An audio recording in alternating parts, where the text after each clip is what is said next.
The 2027 Formula 1 driver market is already getting interesting, and it could end up being one of the most chaotic silly seasons in a long time. More than half the grid is out of contract at the end of this year. Teams want to lock down their drivers want to know where they're going, and right now, nobody knows anything for certain.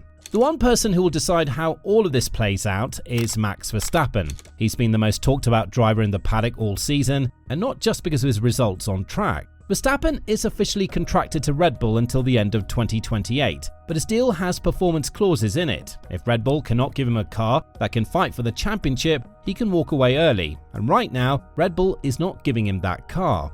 After 11 races, Verstappen is 6th in the Drivers' Championship, 110 points behind Antonelli. Red Bull is 4th in the Constructors, more than 200 points behind Mercedes. The RB22 has been a nightmare to drive, and his longtime race engineer, Giampiero Lambiase, is leaving to join McLaren at the end of the season. It's not been a great year. So where could he actually go? Mercedes has been the obvious name for years. Toto Wolff has always been a big admirer of Verstappen, but right now, Mercedes doesn't have a seat to offer. Antonelli is leading the World Championship, and George Russell is in 3rd. Wolff recently said that Mercedes doesn't want to change anything for 2027. McLaren is the other rumour. Verstappen's management reportedly had a conversation with McLaren CEO Zak Brown, but McLaren has Lando Norris and Oscar Piastri, both on long-term contracts. Brown has made it clear he's very happy with both of them.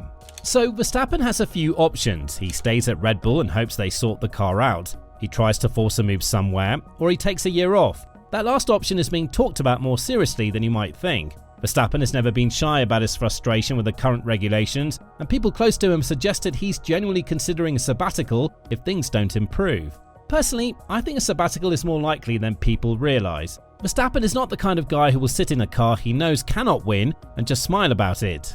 But what do you think? Would you rather see Max take a year off and come back fresh, or stay at Red Bull and fight through it? Let me know in the comments down below. Whatever he decides, it changes everything for everyone else. If he stays, the top seats stay locked. If he moves or takes a year off, it creates a chain reaction that nobody can fully predict. Another driver with a big decision to make is Fernando Alonso. He turns 45 just a few days after the Hungarian Grand Prix. He's in the last year of his Aston Martin contract, and the 2026 season has been genuinely awful for him. The team is last in the Constructors' Championship with just 1 point. The car has been overweight, unreliable, and painful to drive. Alonso came to Aston Martin because he believed in the project. Newey, Honda, a brand new factory, it all looked very promising. But the reality of 2026 has been nothing like what he hoped for. He'll make a decision during the summer break. He's open to staying if Aston Martin shows real progress, but he's also been very clear about wanting to do the Dakar Rally and get back into endurance racing.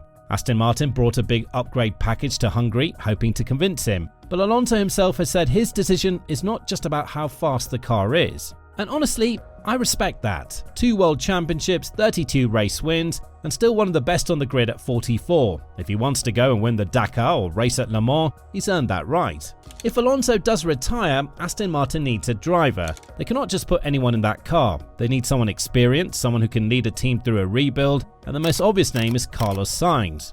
Sainz is having a really tough season at Williams. After a brilliant 2025, where Williams finished 5th in the Constructors and Sainz scored 2 podiums, the team has gone backwards this year. The car is slow, points are hard to come by, and Sainz is out of contract at the end of the season. He's been linked with Audi for a while. His father won the 2024 Dakar Rally with them, but Audi has admitted they're not expecting to fight for titles until 2030. That's a long time to wait. Martin Brundle said on Sky Sports just before Hungary that Sainz is keeping his options open and seems to have ended up in a dead end at Williams.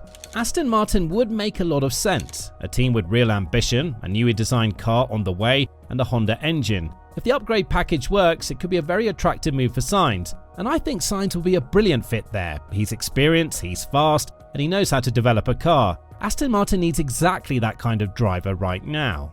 Now let's talk about the seat that looks most likely to change hands before the end of the year, and that's Esteban Ocon's seat at Haas. Ocon joined Haas for 2025, but it's not worked out. He's been consistently beaten by Ollie Bearman, who's younger but clearly faster. This year, Bearman has scored 18 points, Ocon has 3. Komatsu said in January that nobody was satisfied with Ocon's results and things haven't improved.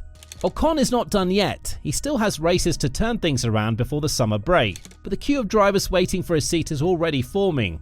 I feel for Ocon. He lost his Alpine seat to make room for Gasly, then ended up at Haas with a difficult car. But at some point, results are results. Do you think he deserves more time, or is it already too late? Drop your thoughts down below. The name at that front of that queue is Leonardo Fornaroli. The 21-year-old Italian won the Formula 2 championship last year and is McLaren's reserve driver. He tested for Haas a few weeks ago and made a very good impression. McLaren wants him to get a race seat, and there is reportedly already a letter of intent in place. Yuki Tsunoda is also being mentioned. He was on Haas's radar before they signed Ocon, and the team's growing relationship with Toyota makes him an interesting option. Ryo Hirakawa, a Toyota hypercar driver who's done several practice sessions for Haas, is another name in the mix. And Ferrari is pushing for Haas to take their junior Rafael Camara, who's currently third in Formula 2. Ocon needs a very good second half of the season. He's not a bad driver, he's won a Grand Prix, he's shown real pace at times, but Formula 1 doesn't wait for anyone, and right now the results are simply not there. If things don't change quickly, his time in the sport might be coming to an end.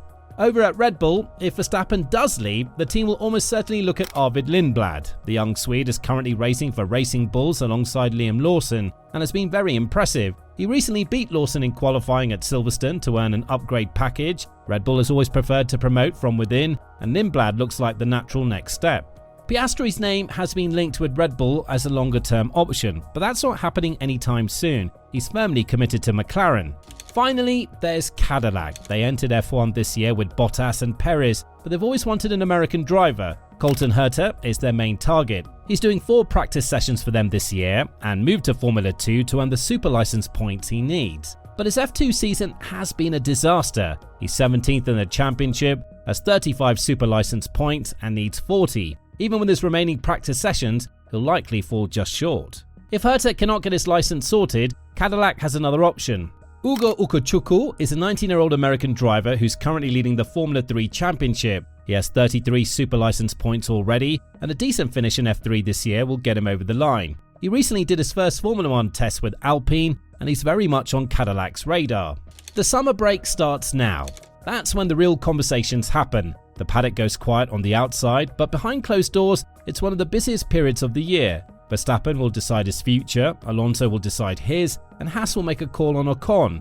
By the time the cars lined up in Zandvoort for the Dutch Grand Prix, the driver market could look very different to what it does today, and that's what makes this summer break so exciting. For once, the off-track story might just be as interesting as what happens on it. So, which move are you most excited about? Verstappen to McLaren, Sainz to Aston Martin, or are you just hoping Alonso stays and finally gets the car he deserves? Let me know. I'll read every single comment.